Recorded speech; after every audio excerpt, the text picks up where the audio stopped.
Hi, and welcome back to this last segment of Focal Point. AFR Talk, Brian Fisher is my name. You know, I mentioned in the close of the last segment that Dr. James Dobson threw down on Barack Obama yesterday, and I read you what he said. We've got just a brief soundbite of what Dr. Dobson actually said yesterday at the National Day of Prayer event, and there was a pro-abortion congressman that actually walked out on him. She got so upset that he was calling President Obama out for his defense of infanticide and the destruction of human life in the womb that she just got up and walked out. Well, she's a strong pro-abortion congressman.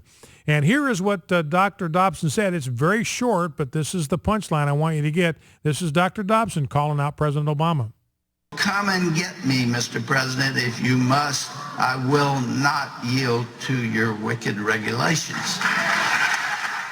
So that's Dr. Dobson. Come and get me if you must, Mr. President. Come and get me, throwing down on the president, but I will not submit to your wicked regulation. Good for him. Proud of that guy, and what a treasure he is to America. Now, a couple more sound bites before we finish up with some phone calls.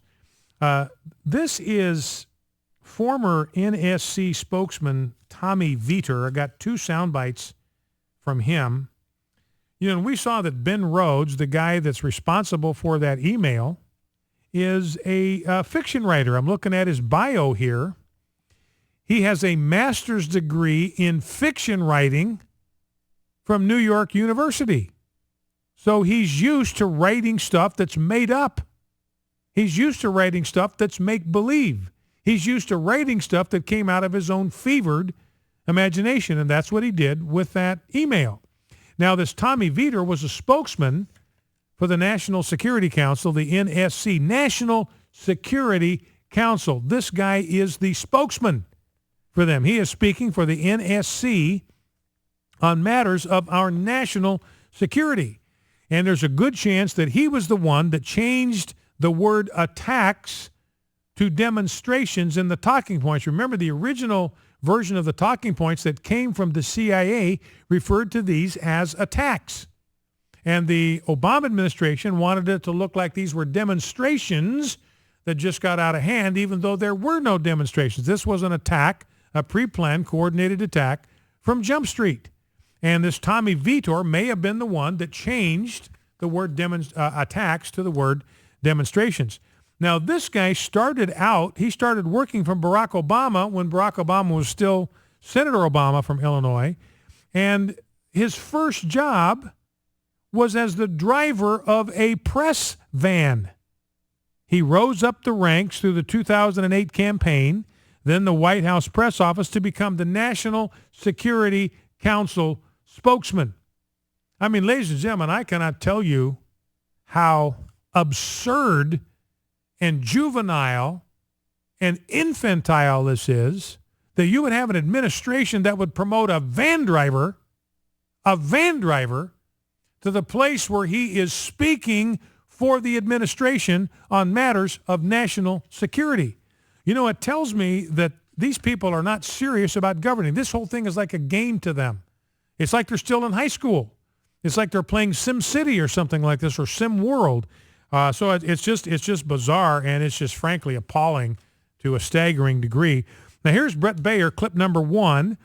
Brett Baer talking with former NSC spokesman Tommy Vietor about the Situation Room on the night of the Benghazi attack. Let's listen. The ground testified that they knew where the ambassador was, that they were very military in their precision. I remember, it was not guys that were coming to protest. Brett, they had mortars and heavy weapons. Brett, a couple of things. One, I was in the Situation Room that night, okay, and we didn't know where the ambassador was definitively. In fact, was the president in the Situation Room? No, and the fact that your network at one time reported that he watched video feed of the attack as it was ongoing is part of what I think has been let me get pattern of inaccurate. Where was the president? In the White House. Let me finish my initial statement. Okay, the notion that we could, divine motives from a drone feed, I think, is wrong. And I also think that this idea that the military had the capability to rescue those individuals but chose not to, I think is extremely unfair to the military, and Admiral Mullen said basically the opposite. In the ARB report. Yeah. Where was the president? In the White House. He wasn't in the Situation Room. At what point in the evening? I mean, he was constantly... Any point in the evening. You know, it's well known that when the attack was first briefed to him, it was in the Oval Office, and he was updated constantly. And during that briefing, he told Tom Donilon and his Joint Chiefs and his SecDef to begin moving all military assets into the region. So then when Hillary Clinton talks to him by phone at 10 p.m., he's where? I don't know. I don't have a tracking device on him in the residence. But you were in the Situation Room, and he wasn't there. House. Yes, I was in the White House. And the president was not in the Situation Room? Not in the room I was in. Okay. And soon after the phone call that Hillary Clinton... You don't have to be in a Situation Room to monitor and intelligence situation. The PDB is in the Oval Office. All right, so that's Tommy Vietor, the van driver, speaking on national security issues. And Brett Baer nails this down. Was the president in the Situation Room? The answer is no. Where was the president? In the White House, the implication being somewhere. Baer asks him again. He wasn't in the Situation Room, and the answer is no, he wasn't. When Hillary Clinton talks to him at 10 p.m., he's where? Vietor says, I don't know. But you were in the Situation Room, and he wasn't there. Yes, that is correct. I was in the Situation Room. President Obama was not. You know, and again, the only thing I can think of for President Obama, and here's what I honestly think is going on here, I think he knew this was a disaster. He knew this was a total, complete disaster. And he wanted to get as far away from it as he possibly could so he could lay this thing off on his aides, lay this thing off on the State Department, and keep his hands clear of this whole thing. So he just disappeared. He went off the grid. He says, this is going south. This is bad. People are dying. I don't want anybody to blame me, so I'm just going to disappear so I won't be around. Nobody can say that he made this decision or made this call or did this thing.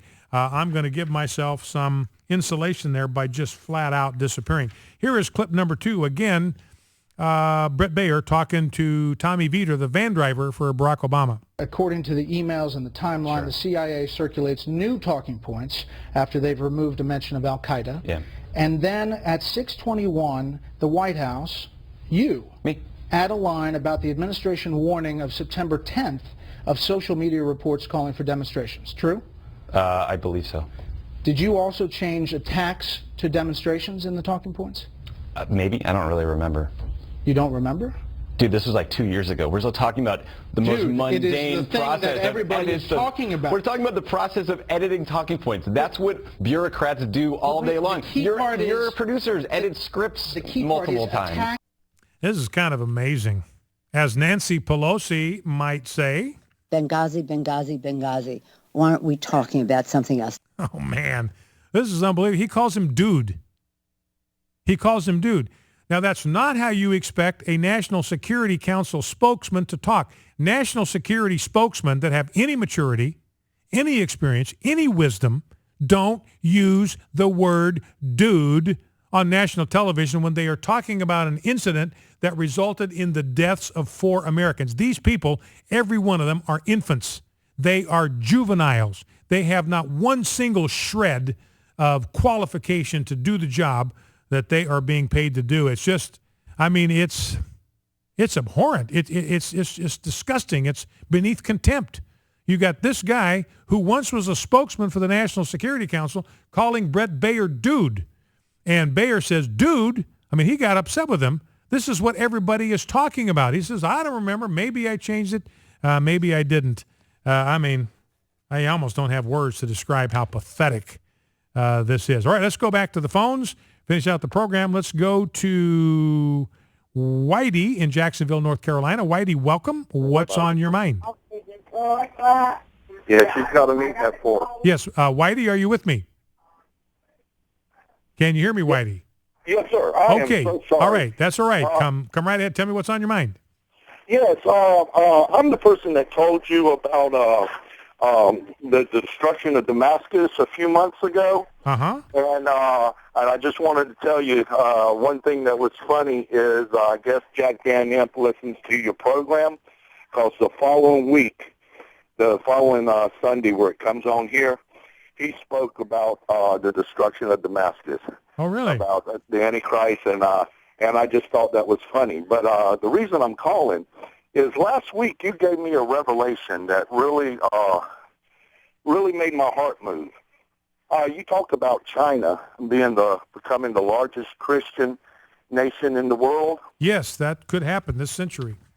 Yes, and in the Revelation it says there's an army from the east that consists of 200 million men. Mm-hmm. And in 1990, China's army became 200 million men.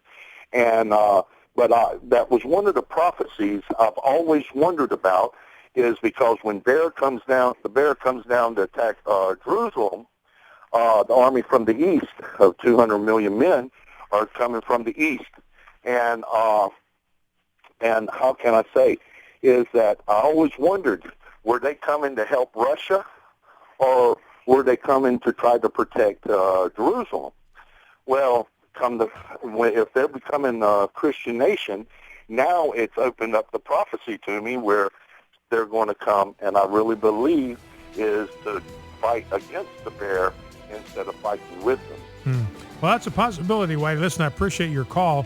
You know, and China is cracking down on the Christian church. I mean, I'm sure they're reading some of these accounts in the West about the growth of the Chinese church. They have demolished a beautiful church in China, a kind of landmark church, and the authorities in China tore the thing down, and they're apparently going to go around now and systematically tear down these churches because they do represent a severe threat to communist ideology. Well, that's it for this week. Here's a blessing for your weekend. May our Lord Jesus Christ himself and God our Father, who loved us and gave us eternal comfort and good hope through grace, comfort your hearts and establish them in every good work and word. Bow low before God, stand tall before man, stand in the gap. Never forget, we're fighting a winnable war. See you on Monday.